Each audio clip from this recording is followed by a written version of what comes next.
ప్రతిఘటన టీవీకి స్వాగతం. క్షణక్షణం మీకోసం.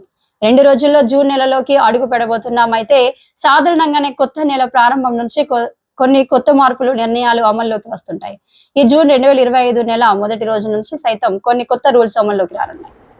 ఇవి మీ పొదుపు, క్రెడిట్ కార్డు వినియోగం, ఫీఫ్, రాబడిని వంటి వాటిని ప్రభావితం చేయవచ్చు. దీంతో మీపై అదనపు భారం పడి జేబుకు చిల్లు పడే పరిస్థితులు ఉండవచ్చు. మరి ఈ జూన్ 1, 2025 నుంచి ఆర్థిక పరంగా ఎలాంటి మార్పులు వస్తాయో ఒక్కసారి తెలుసుకుందాం. ఈపీఎఫ్ఓ 3.0 ఉద్యోగుల భవిష్యత్తు నిధి సంస్థ జూన్ 1 నుంచి అప్గ్రేడ్ చేసిన కొత్త ఈపీఎఫ్ఓ 3.0 సిస్టమ్ ప్రారంభిస్తుంది.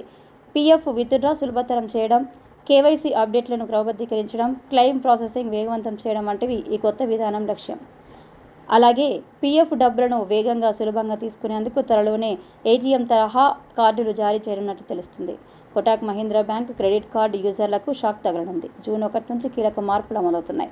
క్రెడిట్ కార్డు రివార్డు ప్రోగ్రామ్ ఫీజుల్లో మార్పులు చేశారు. రివార్డు పాయింట్లపై కొత్త పరిమితులు అమలవుతాయి. కొన్ని కార్డులపై ఫీజులు పెంచుతుంది. మరోవైపు యాక్సిస్ బ్యాంక్ క్రెడిట్ కార్డు లావాదేవీల వర్గీకరణలో సవరణలు చేయనుంది. రివార్డు పాయింట్లు, ఫీ మినహాయింపులు వంటి వాటిల్లో కొత్త మార్పులు జూన్ 20 నుంచి అమలు చేయనుంది.